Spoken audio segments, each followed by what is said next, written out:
बिस्मिल्लाहिर्रहमानिर्रहीम। आज हम डिस्कस करेंगे सिमेट्री और एंटी सिमेट्री इन स्ट्रक्चर्स।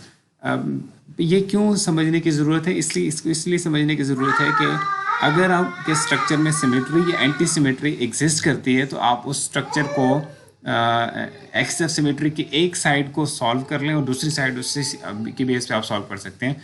और प्लस अगर स्ट्रक्चर के जो लोडिंग है वो सिमेट्रिक या एंटी सिमेट्रिक है तो आप उसकी जो shear force bending moment diagram के साथ जो रिलेशनशिप है वो आप देख सकते हैं। मसलन अगर ये सिमेट्रिक लोडिंग लग रही है तो इस केस में share force diagram anti symmetric होगी, बेंडिंग मोमेंट डायग्राम और डिफ्लेक्टेड शेप ये दोनों सिमेट्रिक होंगी। इन रिलेशनशिप्स को हम ज़रा डिटेल में अभी डिस्कस करने जा रहे हैं बिकॉज इससे हमारा एनालिसिस बहुत सिंप्लीफाई हो जाता है। लेकिन इससे पहले मैं आपको क्विक एक मैथमेटिकल इसका बैकग्राउंड समझा दूं कि हम जनरली स्पीकिंग सिमेट्रिक और एंटीसिमेट्रिक फंक्शंस को इनसे क्या मुराद होती है हमारी। अगर फंक्शन का minus x F of x के बराबर हो, यानी एफ ऑफ माइनस एक्स अगर एफ ऑफ एक्स के बराबर हो तो हम कहते हैं फंक्शन सिमेट्रिक है। इसको आप इवन फंक्शन भी कहते हैं, सिमेट्रिक फंक्शन या इवन फंक्शन। हम बेसिकली सिमेट्रिक का वर्ड हम इसलिए यूज़ कर रहे हैं कि इसका जो ग्राफ है वो सिमेट्रिक होता है अबाउट वाई एक्सिस। ठीक है, एफ ऑफ माइनस एक्स अगर f minus f of x के बराबर हो, एफ ऑफ माइनस एक्स अगर माइनस एफ ऑफ एक्स के बराबर हो तो हम कहते हैं ये फंक्शन एंटी सिमेट्रिक है। ठीक है, एंटी सिमेट्रिक। इस ऊपर वाले को आप इवन भी बोलते हैं, ठीक है, इवन, और नीचे वाले को आप ऑड का फंक्शन भी वर्ड भी बोल सकते हैं। एग्जाम्पल देखिएगा ज़रा क्विकली। मसलन अगर हम एक फंक्शन लें,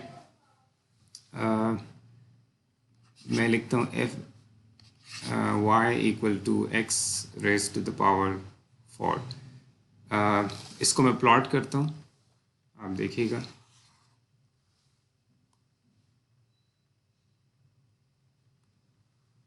ठीक है, और मैं इसको अपने पेज पे इंसर्ट कर रहा हूँ। ठीक हो गया ये। अब इसको देखिएगा, इसका जो ग्राफ है वो सिमेट्रिक है अबाउट वाई एक्सिस। सेकंड को देखिएगा एग्जांपल, अगले फंक्शन में लेता हूँ y equal to 4x cube. ठीक है, इसको अगर मैं प्लॉट करता हूँ तो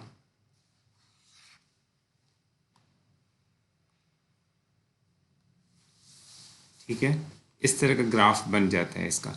अब ये देखिएगा, ये एंटी सिमेट्रिक ग्राफ है।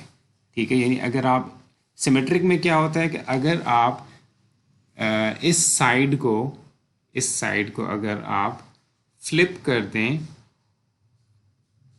180 डिग्री तो ये दूसरी साइड के एग्जैक्टली ऊपर आ जाएगा। ठीक है, इस तरह से इसके ऊपर आ जाएगा। ठीक है, और एंटी सिमेट्रिक में क्या होता है, अगर आप इस साइड को फ्लिप कर लेंगे तो ये दूसरी साइड के एग्जैक्टली ऊपर आने के बजाय उसकी यहाँ पे उलट शेप बन जाएगी। यानी जो यहाँ पे मसलन x इक्वल टू 1 पे आपको नज़र आ रही थी वैल्यू, मसलन यहाँ पे जो वैल्यू है x इक्वल टू 0.88 पे, वो y इक्वल टू 2.74 है। तो अगर आप x इक्वल टू माइनस 0.88 पे देखें तो आपको माइनस 2.7 इस तरह कुछ वैल्यू मिलेगी, यानी उसके साइन डिफरेंट होगा। अब मैं थोड़ा सा फर्दर इसको लेके जा रहा हूँ, एक और फंक्शन में लेता हूँ। ठीक है, इस फंक्शन को देखिएगा, थर्ड फंक्शन को मैं लेता हूँ y इक्वल टू, इसको मैं ग्राफ करता हूँ और मैंने इसको ग्राफ किया तो ये शेप बन गई इसकी। ये अभी आपके सामने नज़र आ रहा है, ये एक सिमेट्रिक फंक्शन बन गया। फोर्थ मैंने क्या करना है कि मैं y इक्वल टू 24x इसको प्लॉट करता हूँ। ठीक है, अब ये देखिएगा इसका ग्राफ किस तरह का बनता है।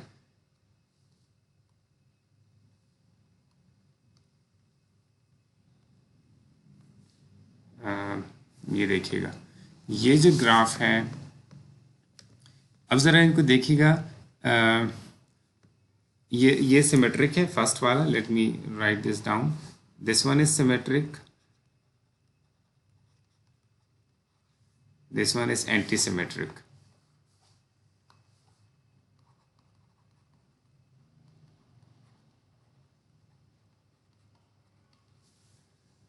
और नीचे क्या है, सिमेट्रिक।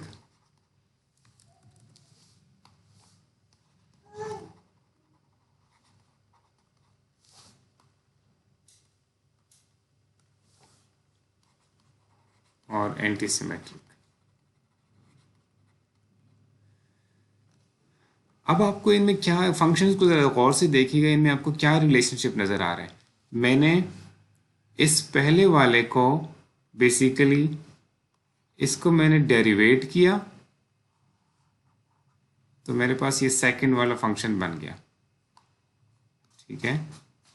यानी इसको मैंने डेरिवेट किया तो मेरे पास ये फंक्शन बन गया। यानी सिमेट्रिक फंक्शन का जो डेरिवेटिव है वो एंटी सिमेट्रिक फंक्शन होता है।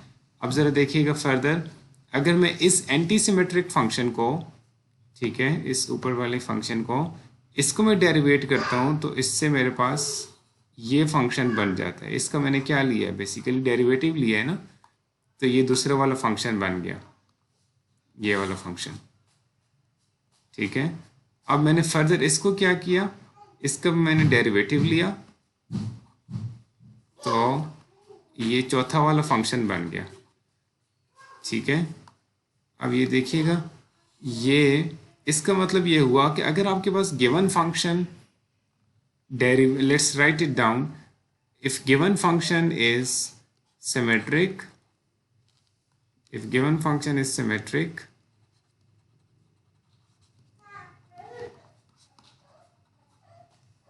अगर गिवन फंक्शन सिमेट्रिक है तो उसका डेरिवेटिव एंटी सिमेट्रिक होगा।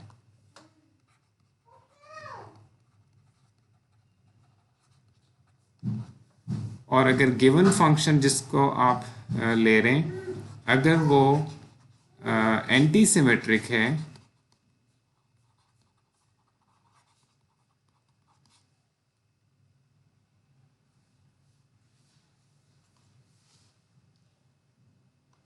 तो आपके पास जो डेरिवेटिव उसका होगा first derivative, that would be symmetric function.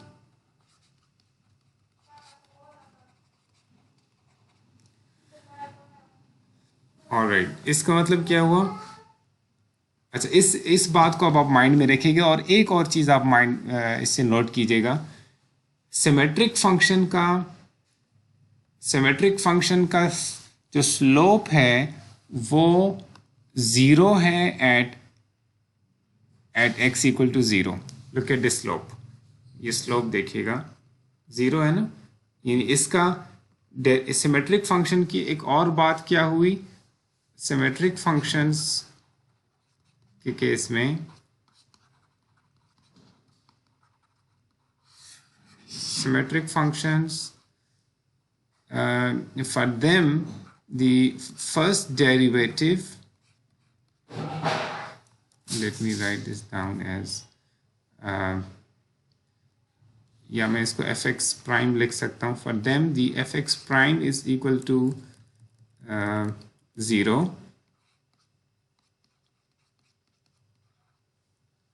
at x equal to 0। fx prime यानी first derivative of the function, ठीक है। और एंटी सिमेट्रिक के केस में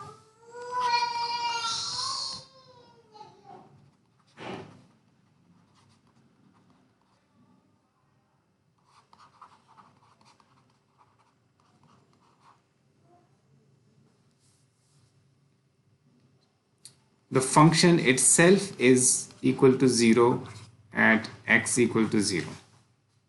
ज़रा देखिएगा इस बात को, ये फंक्शन x इक्वल टू 0 पे खुद इसकी वैल्यू क्या है, 0। इस केस में 0। अच्छा, आप कहेंगे इस केस में तो ये यहाँ पे सिमेट्रिक फंक्शन भी x इक्वल टू 0 है, लेकिन ये जनरली ट्रू नहीं है, ठीक है।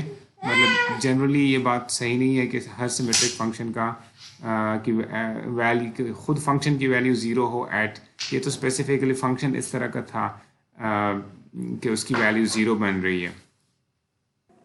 अच्छा, आपकी तसल्ली के लिए क्या मैं अब आपको समझा सकूं, अगर मैं एक और फंक्शन ले लूँ y is equal to cos x और इसको मैं प्लॉट करूँ तो आपको इस तरह का ग्राफ नज़र आएगा। ठीक है, ये ग्राफ आपको नज़र आएगा। लेट्स से मैं इस ग्राफ को इंसर्ट करता हूँ अपने पेज में, ये ग्राफ अब ये सिमेट्रिक है। ठीक है, आपको पता है अगर मैं माइनस एक्स भी पुट करूँगा तब भी ये आंसर यही बनेगा। सो ये सिमेट्रिक फंक्शन है, लेकिन ये x इक्वल टू अगर मैं ज़ीरो पुट कर दूँ, ठीक है, यानी मैं अगर इसकी वैल्यू फाइंड करना चाहूँ at x equal to zero, तो ये x इक्वल टू ज़ीरो के ऊपर फंक्शन की वैल्यू खुद ज़ीरो नहीं है। हाँ, इसका ग्राफ अगर आप देखें तो ये स्लोप ज़रूर ज़ीरो है। ठीक है, so in this case you can see that the slope of the graph is 0 at x, the slope of the graph is 0 at x equal to 0 but not the function itself। इसके मुकाबले में अगर मैं sine plot कर दूँ, sign x, इसको अगर मैं प्लॉट कर दूँ, इसका अगर मैं ग्राफ चेक कर दूँ कि ये ग्राफ क्या बनता है, so you can see that this will be like this। ठीक है, इसको देखिएगा, ये ग्राफ लेट्स इंसर्ट इट। ठीक है, इस ग्राफ को देखिएगा, यहाँ पे x इक्वल टू ज़ीरो के ऊपर ये खुद ज़ीरो है फंक्शन। ठीक है, स्लोप इसका ज़ीरो नहीं है, this is anti symmetric. So I hope you understand this symmetric and unsymmetric functions by now. Now we are going to apply these general properties of symmetric and antisymmetric functions to our analysis, which is related to applied loading, shear force, and bending moment. So you are familiar with this relationship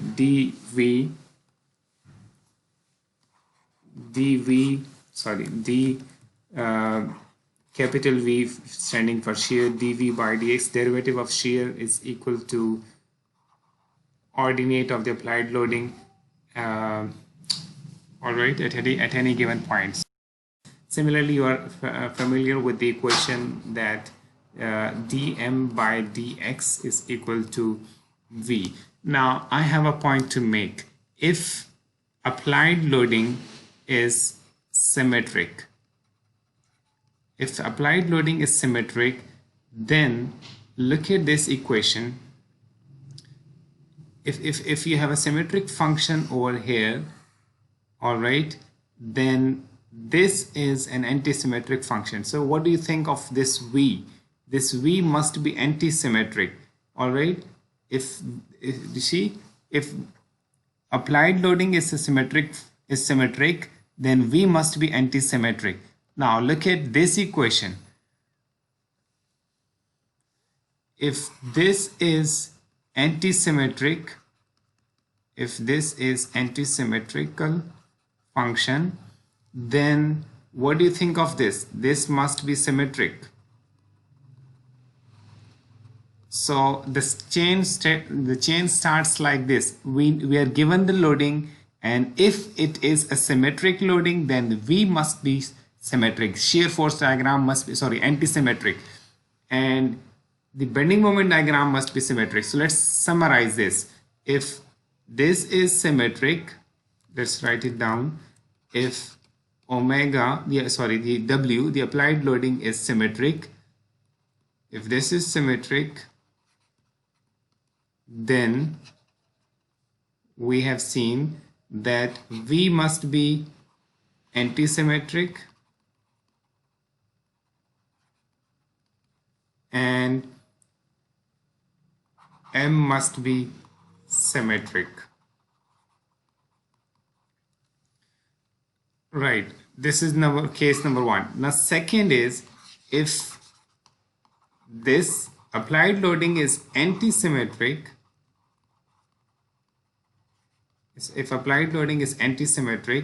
then look at this equation. If this was to be an antisymmetric, then V must be symmetric. Consider this equation. If this is, so if applied loading is antisymmetric, then V is symmetric. Shear force diagram should be symmetric, and M would be antisymmetric.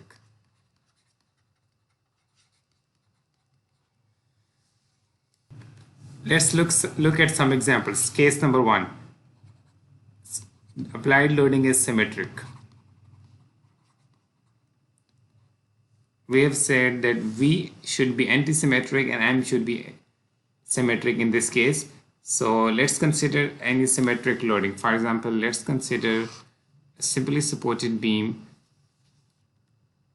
subjected to a uniformly distributed load W. Then you see there will be some reactions WL/2, where L is the length of the span. So all right, so this is the applied loading.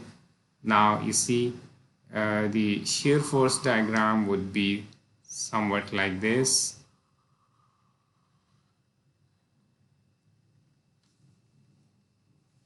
You see, antisymmetric, and this is negative, this is positive, and the sign convention is like this, positive V. All right, next is the bending moment diagram.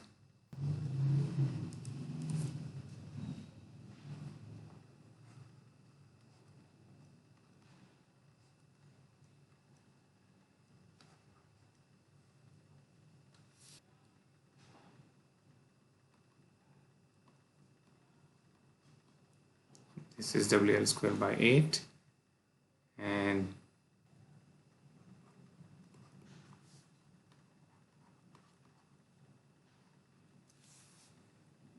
so you can see that the applied loading is symmetric. See, applied loading is symmetric. Shear force diagram is antisymmetric.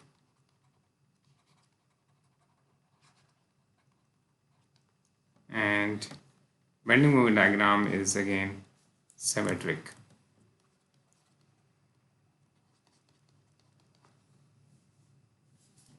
Let's look at another example. Another example of symmetric loading. Let's consider again a simply supported beam, this time subjected to 2-point loads P and P at some distance. All right, symmetric loading again. So distance A, and this is also distance A. Then the shear force diagram would be somewhat like this. So this is what I've drawn in a more refined way.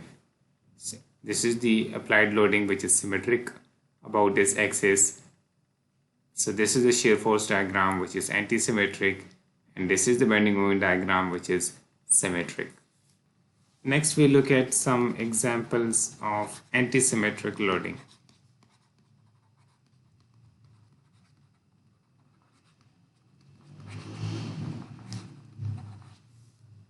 So some examples of antisymmetric loading. Let's consider again a simply supported beam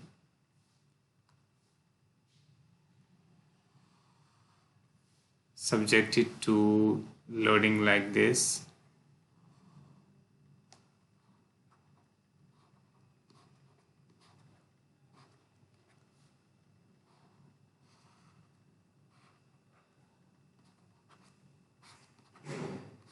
Same intensity but opposite directions for these two loadings.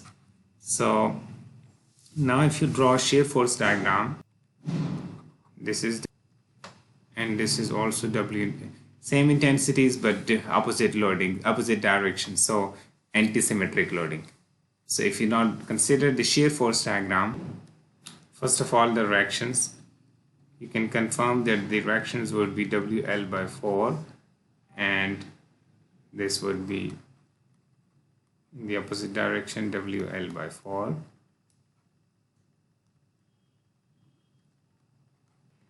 To distinguish these from the applied loading, we are adding another line over here, so you can figure out these are the reactions. Now next, we draw the shear force diagram.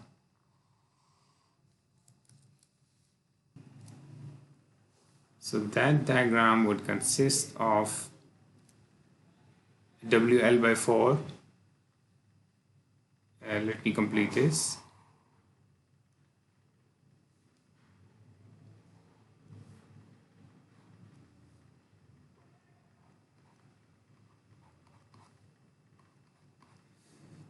This is WL by 4.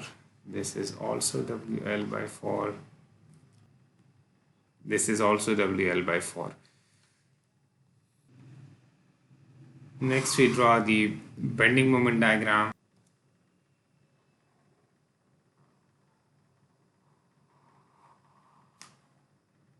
Bending moment diagram is somewhat like this. So this ordinate is, WL squared by 32.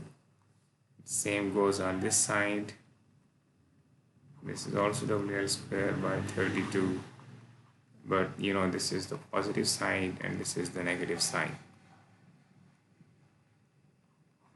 So, and just to remind the sign conventions, this is how this shear force, this is for shear force and this is for bending moment. So you can see that the loading was antisymmetric. Let me write it down. This is antisymmetric loading.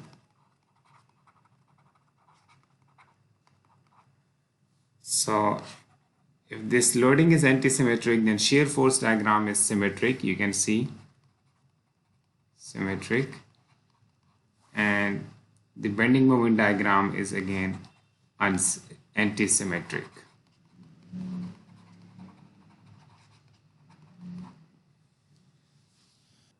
Let's consider another example of antisymmetric loading.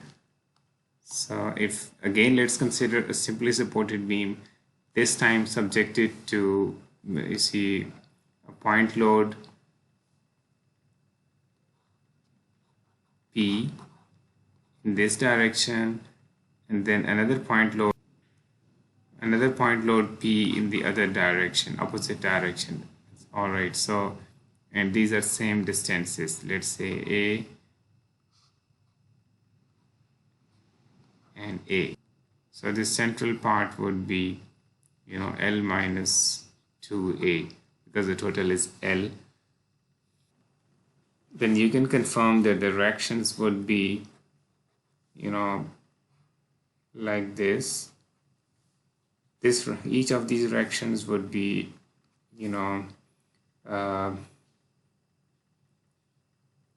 P into 1 minus 2A over L.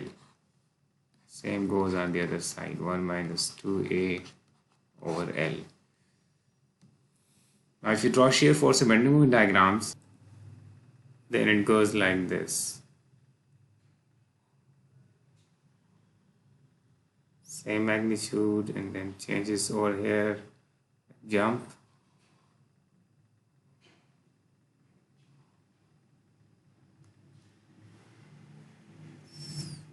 This is negative, this is positive, and this is negative. ये होगा P into 1 minus 2A over L. ये भी उतना ही.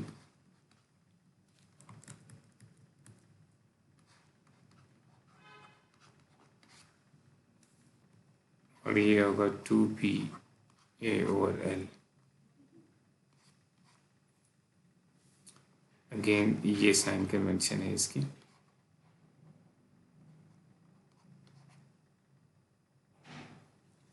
Next is bending moment diagram.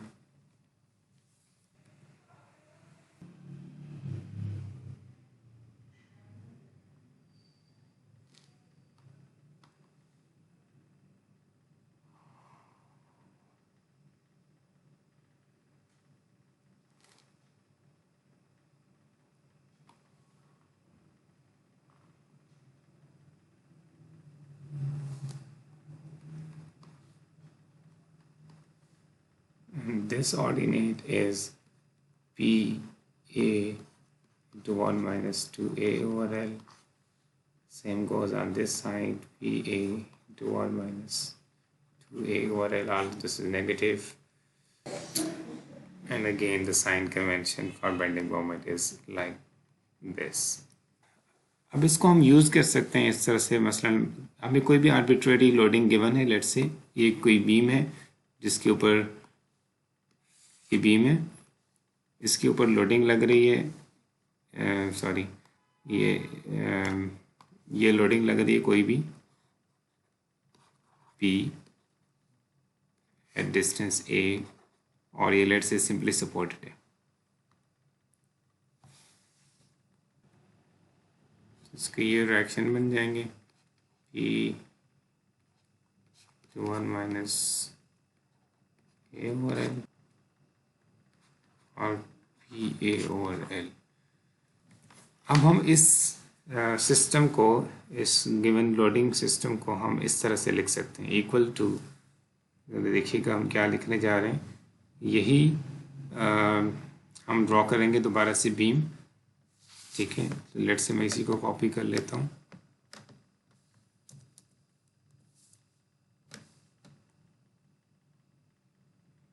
Alright, ये मैंने इसी को copy किया। अब मैं दोबारा इसको क्योंकि आगे जाके यूज़ करने लगूँ इसलिए मैंने पहले से कॉपी कर लिया है। अब मैं क्या करता हूँ कि उसी डिस्टेंस पे, जिस डिस्टेंस पे मैंने ऊपर P लोड लगाया है, इसको मैं लिख लेता हूँ P/2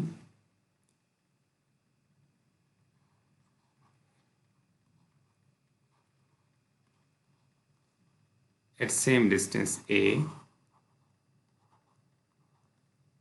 ठीक है। और नीचे मैं इसको दोबारा जो रिमेनिंग हाफ है यानी P/2 ये लिख लेता हूँ, again at same distance A।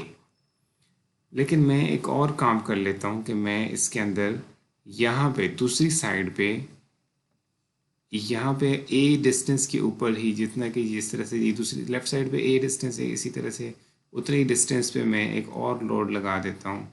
मैं इसको, इसकी कलर थोड़ा सा आपके लिए डिफरेंट कर लेता हूँ ताकि आप इसको रिकॉग्नाइज कर सकें कि ये मैंने अपने से ऐड कर दिया। P/2 यहाँ पे मैंने ऊपर लगा दिया, और यहाँ पे अब मैं चलिए यहाँ मैं डाउनवर्ड लगाता हूँ और यहाँ पे मैं इसको अपवर्ड लगाता हूँ, ठीक है। अब मैंने कोई दोनों को मैं ऐड यूज़ कर रहा हूँ, सुपरपोजिशन यूज़ कर रहा हूँ।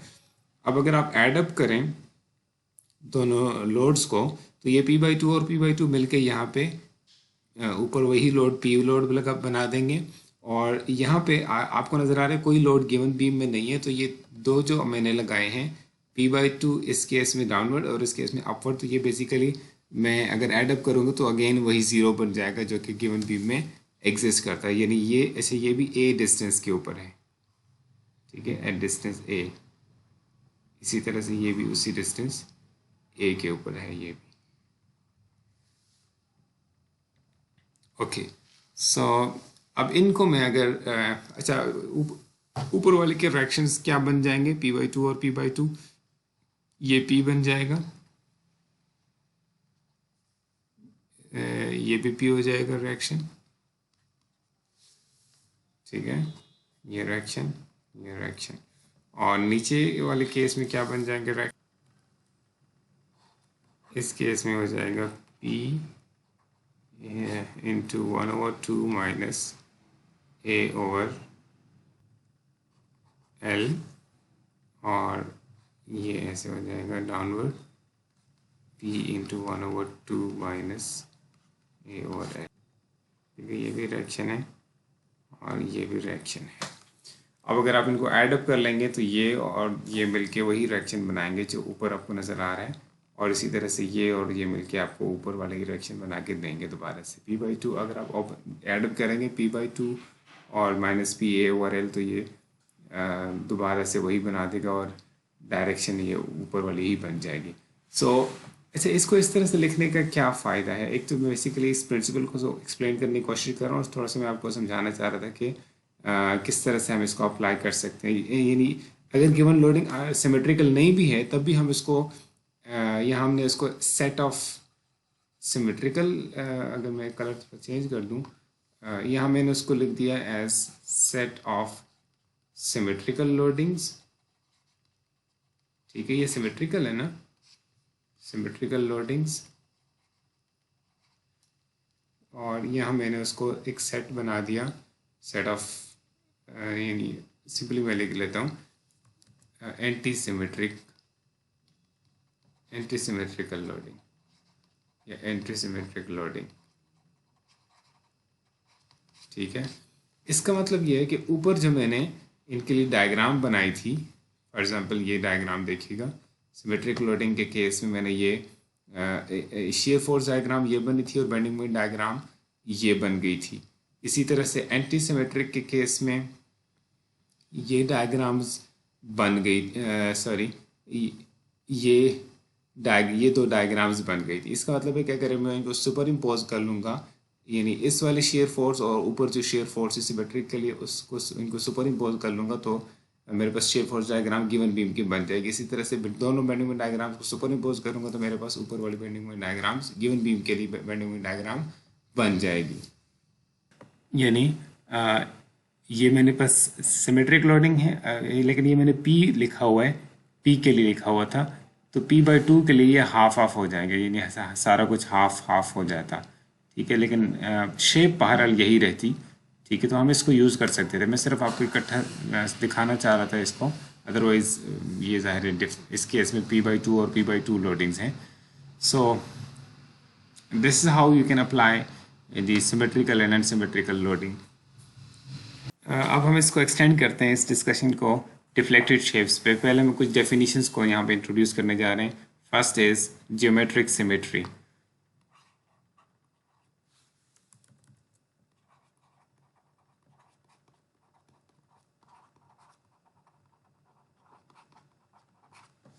जियोमेट्रिक सिमेट्री का ये मतलब है कि अगर आप स्ट्रक्चर के एक हाफ पार्ट को 180 डिग्री फ्लिप कर दें तो वो एग्जैक्टली दूसरे के ऊपर आ जाए। मसलन अगर मेरे पास एक स्ट्रक्चर है जिसकी ये शेप है, सॉरी, जैसे ये आपको नज़र आ रहा है, ये ए बी जो है ये एग्जैक्टली ये ए बी जो है ये एग्जैक्टली मिरर इमेज है ए सी का। अगर आप ए बी को 180 डिग्री फ्लिप कर दें तो ये एग्जैक्टली ए सी के ऊपर आके बैठ जाएगा। ठीक है, यानी उसके ऊपर कौन साइड हो जाएगा, उसकी लाइन और लाइन आ जाएगी। सो ये मतलब है ज्योमेट्रिक सिमेट्री का, यानी किसी स्ट्रक्चर के जो मेंबर्स हैं वो इस तरह से उनकी ज्योमेट्री हो कि वो उनका एक एक्सिस ऑफ सिमेट्री एग्जिस्ट करता हो। तो ये ज्योमेट्रिक सिमेट्री है। Next we discuss support symmetry.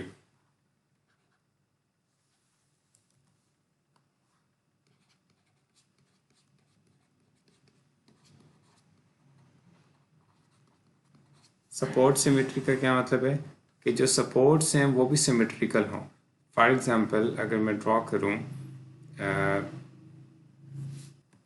Let's see ये एक बीम है और उसकी ये सपोर्ट्स हैं। ठीक है, ये यहाँ पे इसके एक सपोर्ट लगी हुई है, दूसरी यहाँ सपोर्ट लगी हुई है। अब ये सिमेट्रिक है, सिमेट्रिक सपोर्ट्स हैं ये।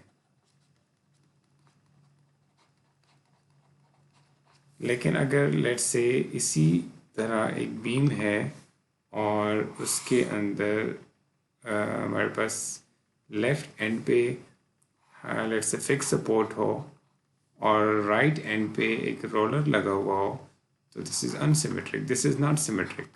इसमें एंड सिमेट्रिक एंटी सिमेट्रिक कोई चीज़ नहीं, बस ये सिमेट्रिक नहीं है, इसका सिमेट्री एंटी सिमेट्री से कोई ताल्लुक नहीं है, बस ये अनसिमेट्रिक है। ठीक है, ये सपोर्ट सिमेट्री इसमें एग्जिस्ट नहीं करती।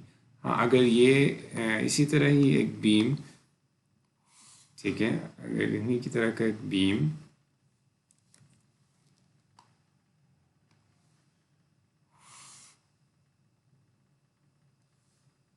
इधर से भी फिक्स्ड है और इधर से भी फिक्स्ड है, अब ये सिमेट्रिक सपोर्ट्स हैं।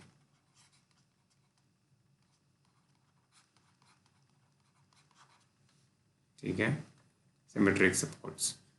इसी तरह से आप मतलब अगर कोई फ्रेम ड्रॉ करते हैं और ये भी फिक्स्ड हो, ये भी फिक्स्ड हो, अब ये सिमेट्रिकल है। या ये भी हिंज, ये भी हिंज, अब ये सिमेट्रिकल है। ठीक है,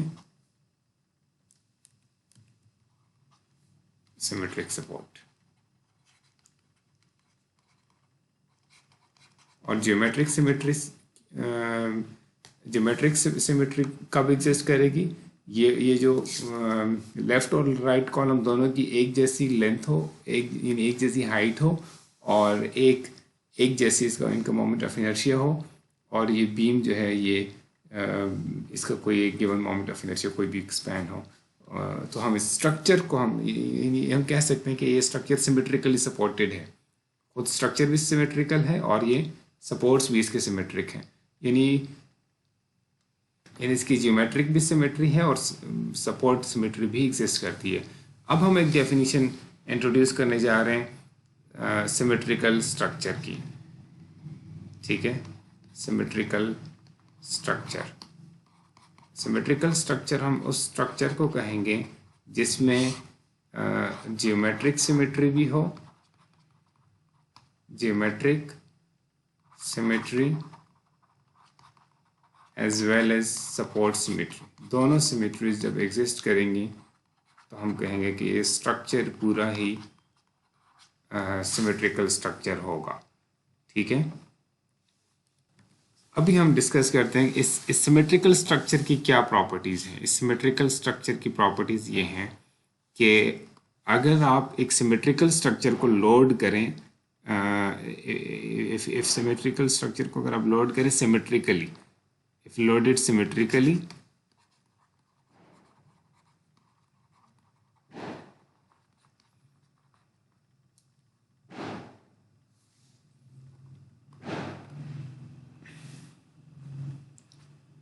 अगर आप इसको सिमेट्रिकली लोड करें, then deflected shape is also symmetrical। ये हमने ऐड कर दिया, ठीक है। Deflected shape is also symmetrical. और अगर आप इसी डिफ्लेक्टेड सिमेट्रिक स्ट्रक्चर को एंटी सिमेट्रिकल लोड करें, एंटी सिमेट्रिकली अगर आप इसको लोड करें, deflected shape will also be antisymmetric।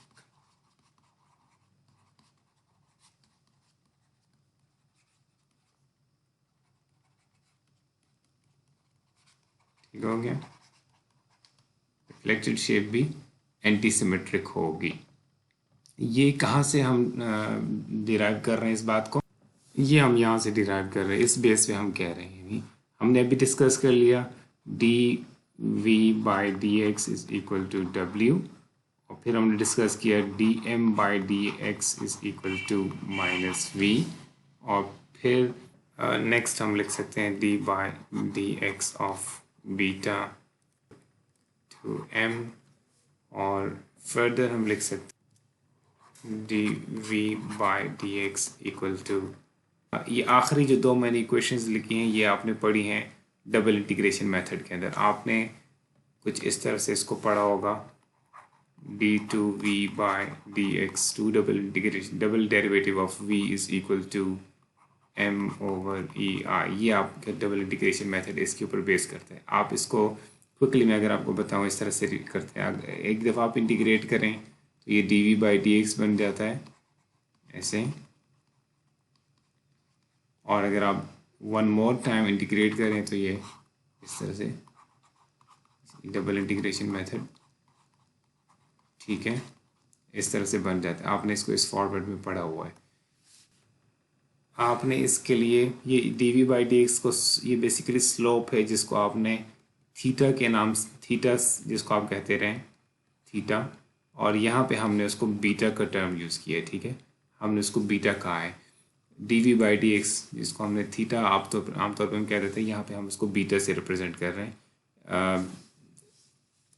ऊपर जो हमने इक्वेशंस लिखी हैं वो थोड़ा सा रिवर्स ऑर्डर में लिखी हैं compare to double integration. Double integration method में तो होते हैं ना, आपके पास इस फॉर्म में इक्वेशंस होती हैं और आप एक दफ़ा इंटीग्रेट करते हैं फिर दूसरी दफ़ा दोबारा इंटीग्रेट करते हैं।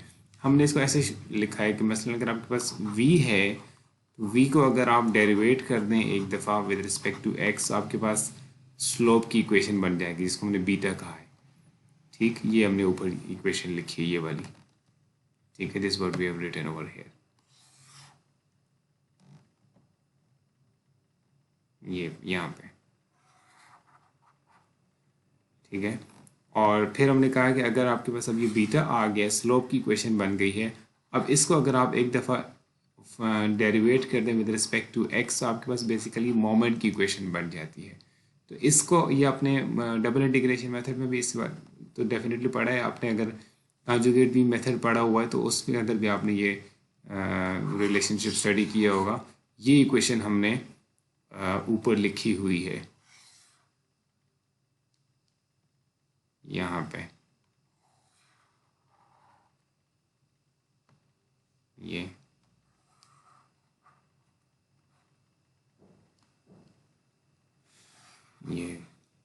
ठीक है। हमने कहा v ले लें, एक दफ़ा इंटीग्रेट कर दें, बीटा बन जाएगा पहली वाली इक्वेशन।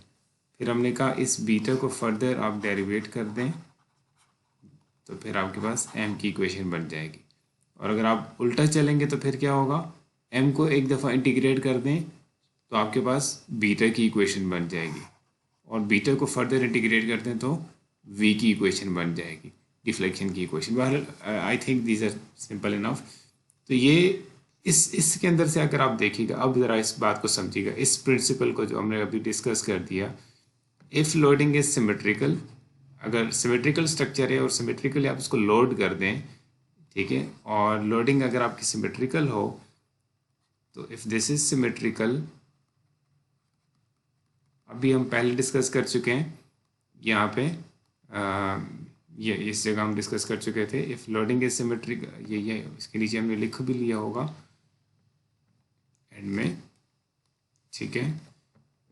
इस जगह पे यहाँ तक तो हम डिस्कस कर चुके थे कि अगर ये सिमेट्रिक हो तो v एंटी सिमेट्रिक होगा और m जो है वो सिमेट्रिक होगा, यानी ये बात तो हम पहले डिस्कस कर चुके हैं, क्योंकि हमने पढ़ा है कि सिमेट्रिकल फंक्शन अगर एक एंटी सिमेट्रिक फंक्शन का जो डेरिवेटिव है वो सिमेट्रिक फंक्शन होता है। इसका मतलब है ये जो है shear फोर्स डायग्राम ये एंटी सिमेट्रिक होगी अगर लोडिंग सिमेट्रिक है तो, ठीक हो गया। और अगर ये shear force diagram anti symmetric है, इसका मतलब ये है कि जो m है ये क्या होगी, सिमेट्रिक, ठीक है। ये तो एंटी सिमेट्रिक हो गई ना, ये तो यहाँ पे वही चीज़ आ गई एंटी सिमेट्रिक, ठीक हो गया। तो इसका मतलब है कि m क्या होगा, सिमेट्रिक। अब ज़रा देखिएगा, ये m इधर आया, ये सिमेट्रिक है, अगर ये सिमेट्रिक है इसका मतलब है ये क्या होगा, एंटी सिमेट्रिक।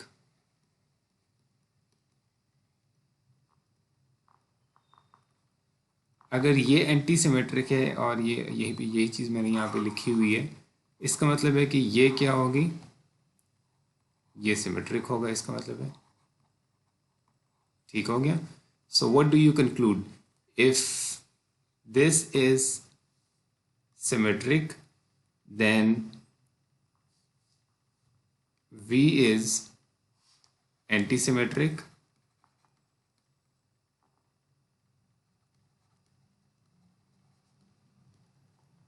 ठीक हो गया। M would be symmetric and beta would be anti-symmetric, एक सिमेट्रिक दूसरा अनसिमेट्रिक, ठीक है। लोडिंग से शुरू हो रहे हैं तो बस ये तरतीब आपको पता होनी चाहिए, ठीक है। और again then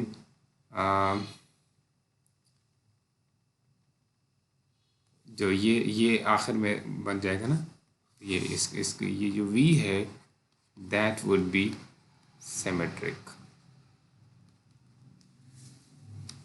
so if loading is symmetrical, if a symmetrical structure is symmetrically loaded, it will have its shear force diagram will be anti-symmetric, moment diagram would be symmetric, slope diagram would be anti-symmetric. Often we do not draw this diagram, but if you draw it would be anti-symmetric.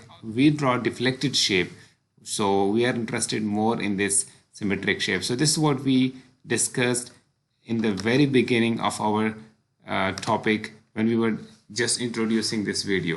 I told you this, if loading is symmetric, shear force diagram would be anti-symmetric, bending moment diagram would be symmetric, deflected shape would be symmetric. So this is, I hope by now you understand the reasons behind this principle. इसी के बिल्कुल opposite हो जाएगा अगर अभी मैं इसको सिर्फ लिस्ट डाउन कर लेता हूँ. if you load if loading is anti-symmetric, then you know V would be symmetric,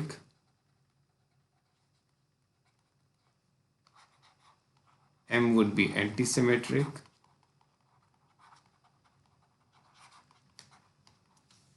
and beta would be symmetric,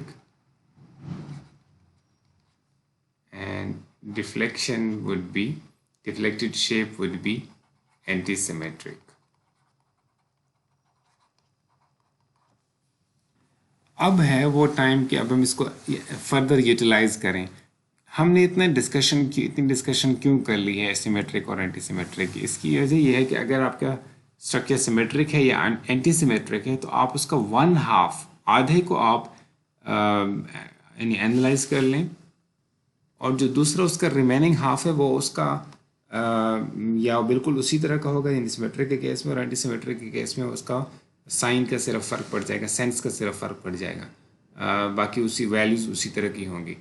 यानी लेकिन इसके लिए ये ज़रूरी होगा कि हम जो एक्सेस यानी अगर वो जो हाफ पार्ट आप आइसोलेट करके उसके ऊपर वर्किंग करेंगे, हमने कहा ना कि अगर सिमेट्रिक है या एंटी सिमेट्रिक है तो जो एक्सिस ऑफ सिमेट्री है जो कि डिवाइड कर रही है स्ट्रक्चर को between two similar segments, symmetric case में बिल्कुल मिरर इमेजेस और एंटी सिमेट्रिक केस में जिसे हमने डिस्कस कर लिया है साइन का फर्क बढ़ जाएगा. तो जो हाफ पार्ट आप आइसोलेट करेंगे जिसको आप वर्क करेंगे, फिर दूसरे को उसकी बेस पे आप यानी दूसरे को उसी के बेस पे रिजल्ट लिख लेंगे.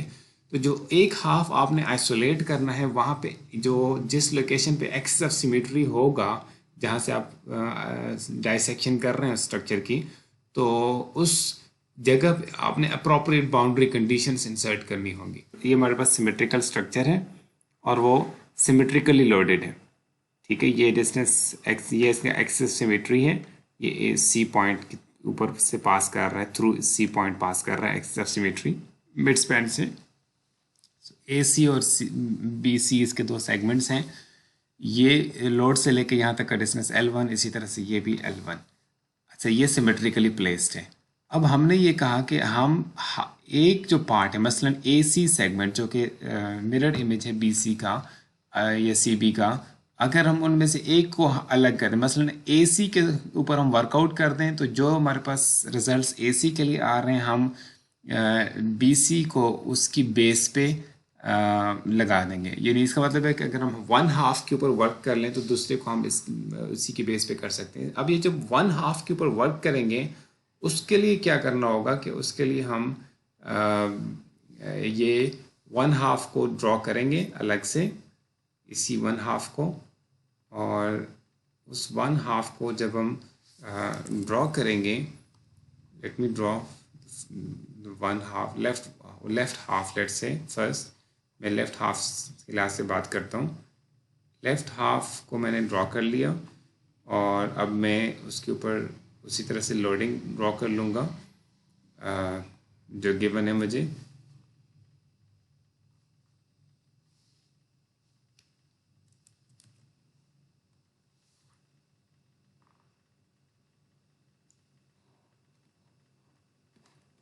ये पी लोड लग रहा है उसी तरह से डिस्टेंस L1 के ऊपर. अब ठीक है, ये मैंने सपोर्ट्स शो कर लिए यहाँ पे जो मैंने वाले रिएक्शंस उसका रिएक्शंस ही होने थे वहाँ पे, लेकिन मैंने given beam as it is draw कर ली, सपोर्ट्स ड्रॉ कर लिए. अब मैं ये लेफ़्ट सेगमेंट मैंने ड्रॉ कर लिया उसका. ठीक है, ये मेरा अगेन उसी तरह से ए पॉइंट है और ये जो पॉइंट है मेरा ये सी पॉइंट है. अब ये इस तरह से मैं इसका एनालिसिस नहीं कर सकता। अगर मैं ऐसे इसका एनालिसिस कर दूंगा और फिर उसको रेप्लिकेट कर दूंगा तो ये तो गलत हो जाएगा ना। मतलब ये एंड गिवन बीम में तो फ्री नहीं है। मतलब हम इसको कोई ना कोई सपोर्ट कंडीशंस देंगे यहाँ पे। सो वी नी यहाँ पे अब हमें इसको कोई ना कोई सपोर्ट कंडीशंस देनी होंगी, ठीक है, जो एक्चुअल स्ट्रक्चर के अंदर जो कुछ हो रहा है उस यानी जो बिहेवियर है उस बिहेवियर को जो सपोर्ट कंडीशंस रेप्लिकेट कर सकें।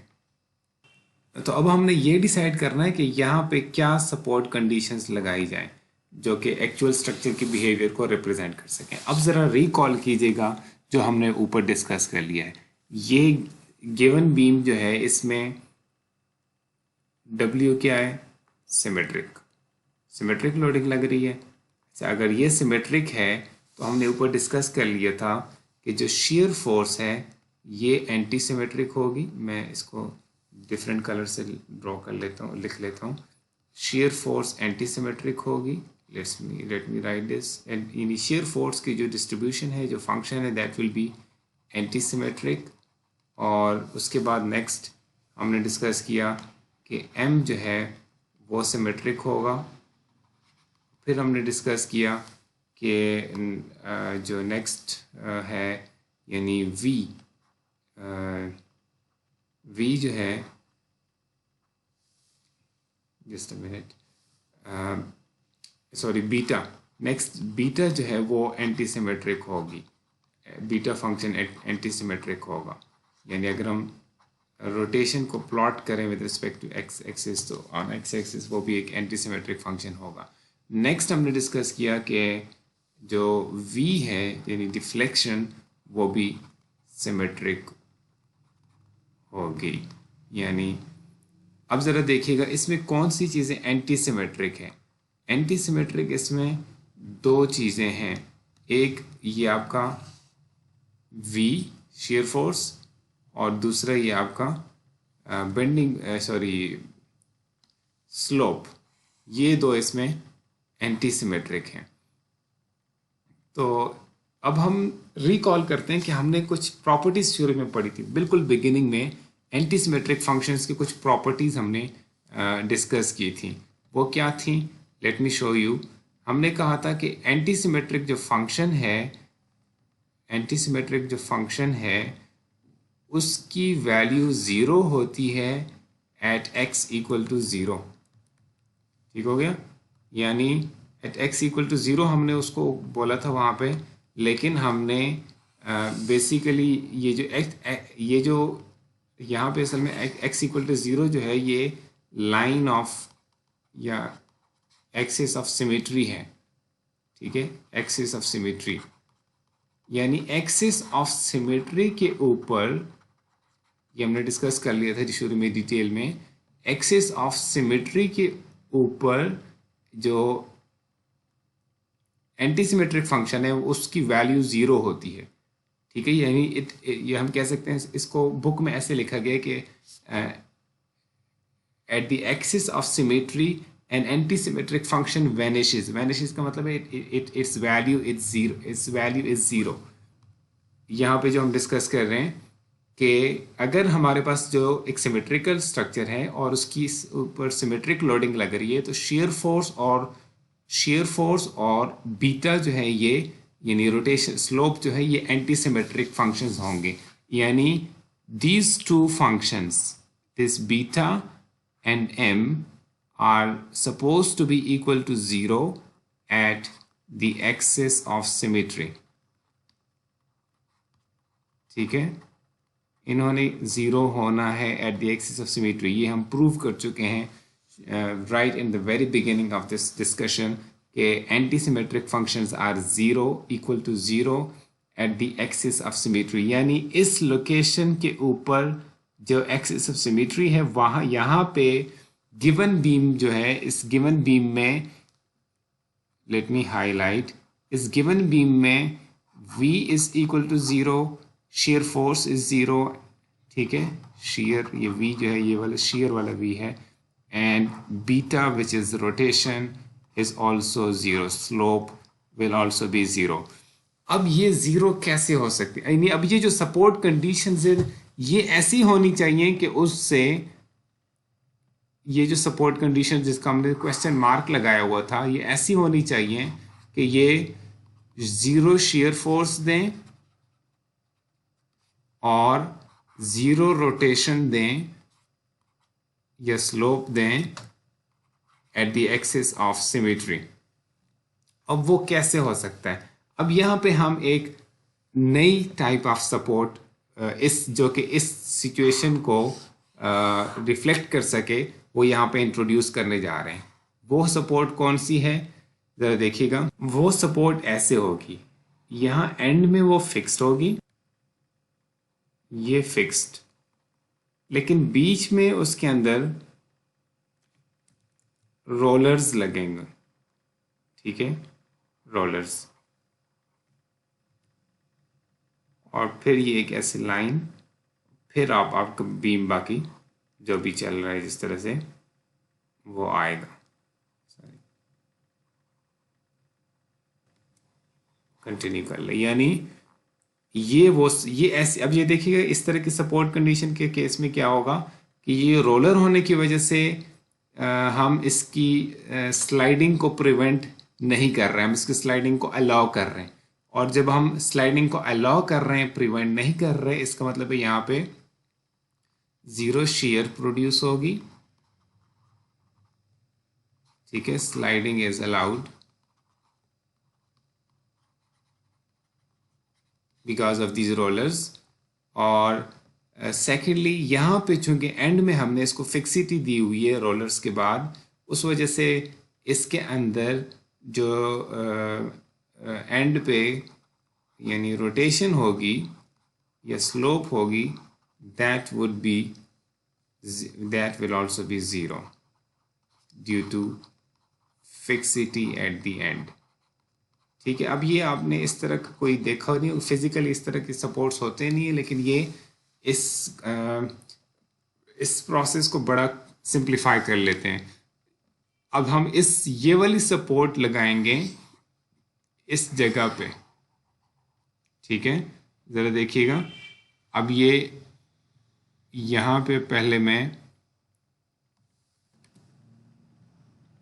ये बीच में रोलर्स और ये एंड में फिक्सिटी, ठीक हो गया। यानी यहाँ पे जो रिएक्शंस डेवलप होंगे, जो चूंकि अब हमने फिक्सिटी यहाँ पे एंड पे दी हुई है, रोटेशन को प्रिवेंट किया हुआ है, इसका मतलब है कि यहाँ पे मोमेंट डेवलप होगा, मोमेंट रिएक्शन डेवलप हो सकता है। तो इसका मतलब है अब यहाँ पे मोमेंट रिएक्शन डेवलप होगा।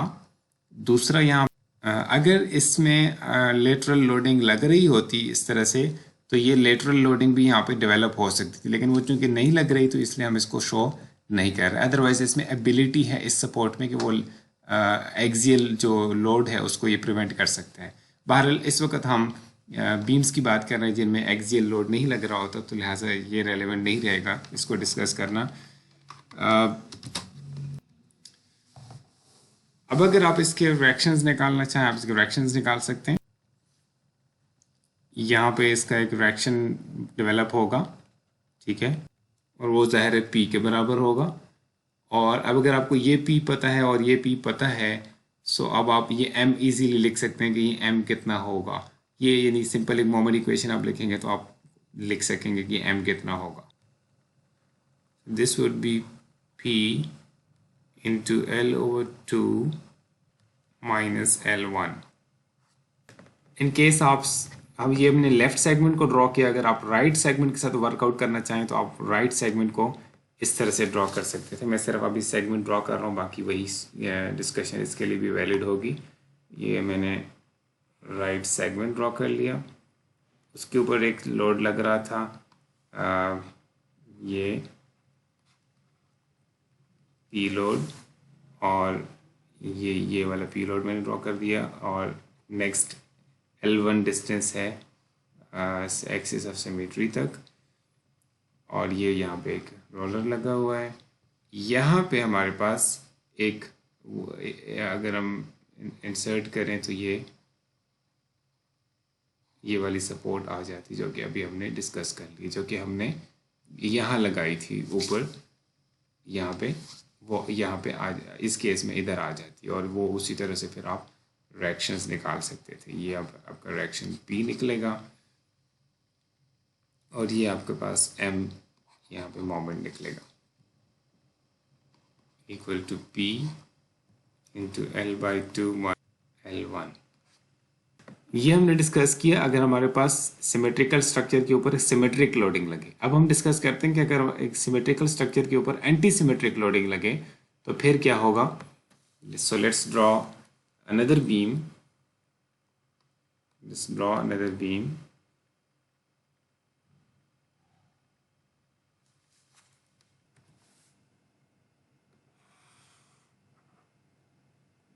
सो ये बीम है, इसके ऊपर सॉरी इसके ऊपर अब हम लोडिंग लगाते हैं P, और दूसरी साइड पे भी हम P लोड लगाएंगे, but this time on the in the opposite direction. ठीक है, लेट्स से ये हमारा एक्सिस ऑफ सिमेट्री है,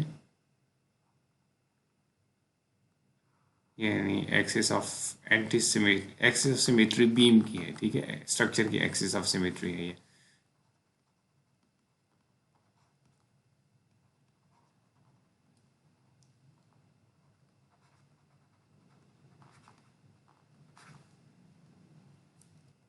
ये इसी तरह से A B C, और ये सपोर्ट कंडीशंस सिंपली सपोर्टेड है।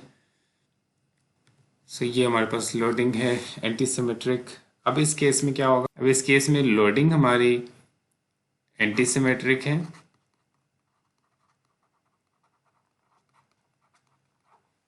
इसका मतलब है कि shear force will be symmetric,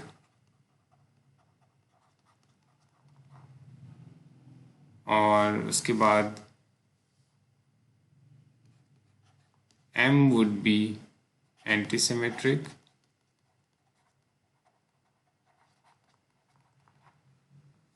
next beta would be symmetric,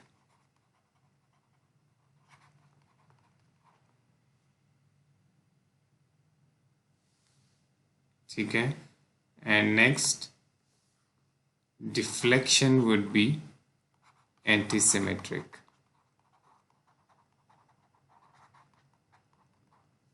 ठीक है, I just want to remind that this is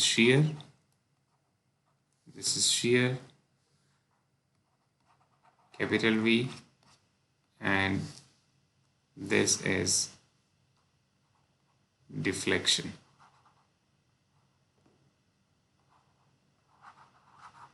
small v। Now you see that we have again two antisymmetric functions for this beam। इस beam के behavior में दो antisymmetric functions होंगे, एक जिसमें ये है, ठीक है, और दूसरा उसके अंदर ये है antisymmetric functions। और हमने डिस्कस किया था कि antisymmetric functions की प्रॉपर्टी क्या है, they are equal to 0 at the axis of symmetry। सो इस केस में हमें जब लेफ़्ट सेगमेंट या राइट सेगमेंट जिसको भी वर्कआउट करें, हमने जब इसको ड्रॉ करना है तो कंडीशन ये सेटिस्फाई करनी होगी कि late me draw it first. हमें कंडीशन क्या सेटिस्फाई करनी है, वी विल डिस्कस। ठीक है, लेट्स से मैं उसी तरह से अभी मैंने लेफ़्ट सेगमेंट को ड्रॉ कर दिया, और अब इसके ऊपर ये लोड लग रहा है P डाउनवर्ड। ठीक है, ये लेफ़्ट सेगमेंट ड्रॉ हो गया।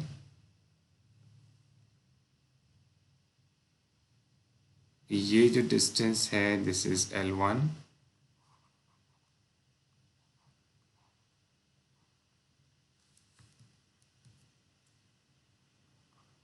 ठीक है,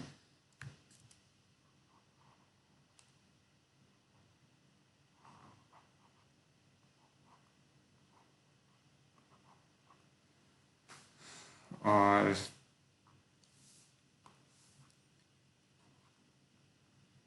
हमने अब ये डिसाइड करना था कि यहाँ पे क्या सपोर्ट कंडीशंस लगाई जाएं।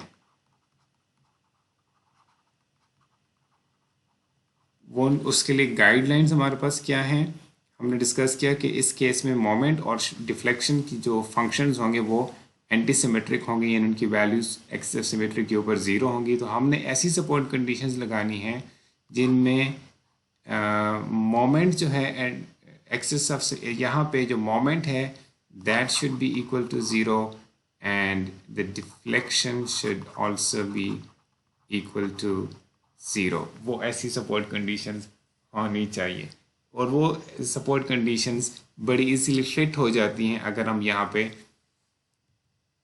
यहाँ पे एक रोलर सपोर्ट लगा दें। तो ये जो रोलर सपोर्ट है, this roller support satisfies these two conditions, ठीक है। so a roller support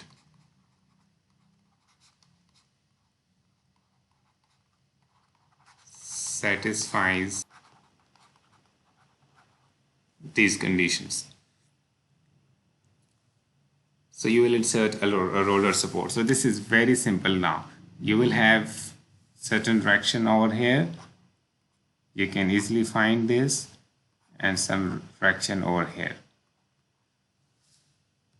This will be 2PL1 over L and this would be P1 minus 2L1 over L. अगर हम लेफ्ट सेगमेंट को ड्रॉ कर चुके होते तो इसी तरह की सिचुएशन होती है। ज़रा इसको भी देख लीजिएगा जस्ट टू कंप्लीट दिस। उस केस में ये जो हमारे पास एंड है, this end would have been ये हमें पता होता कि ये तो पहले से हमें पता है, ये वाली मैंने ड्रॉ कर ली है इसको, और उसके बाद मैंने ये वाला लोड ड्रॉ करना है, ये वाला लोड, ठीक है। तो ये लोड अपवर्ड एक्टिंग है तो मैं इसको अपवर्ड ड्रॉ करूँगा अभी। This is upward P, similar same distance L1, और यहाँ पे अब सपोर्ट कौन सी लगानी है मैंने, रोलर सपोर्ट। तो अगेन इस केस में आप ये रिएक्शंस फाइंड कर सकते हैं कि ये कितने होंगे, ठीक। सो ये हमने बीम्स के लिए डिस्कस कर लिया है ताकि आप उसको समझ सकें। असल में मैंने आपको फ्रेम्स को आगे पढ़ाना था, फ्रेम्स का टॉपिक, तो मैं फ्रेम्स में चूँकि ये प्रॉपर्टीज़ यूज़ होनी थी, हमने डिस्कस करनी थी, इसलिए मैंने पहले इसको डिस्कस कर लिया है। सॉरी, ये मैं यहाँ पे करेक्शन कर दूँ, इनकी डायरेक्शंस मैंने अपवर्ड ड्रॉ कर दिए हैं। ये डायरेक्शंस ऑफ कोर्स डाउनवर्ड होंगी क्योंकि लोड अपवर्ड लग रहा है। सो इसकी थोड़ा सा प्रैक्टिस करके अपने ब्रेन में बार बार इसको ज़रा गो थ्रू कीजिएगा कि ये हमने जो डिस्कस किया है, ताकि आप फ्रेम्स के अंदर ये चीज़ें स्मूथली आप अप्लाई कर सकें। So that's it for today.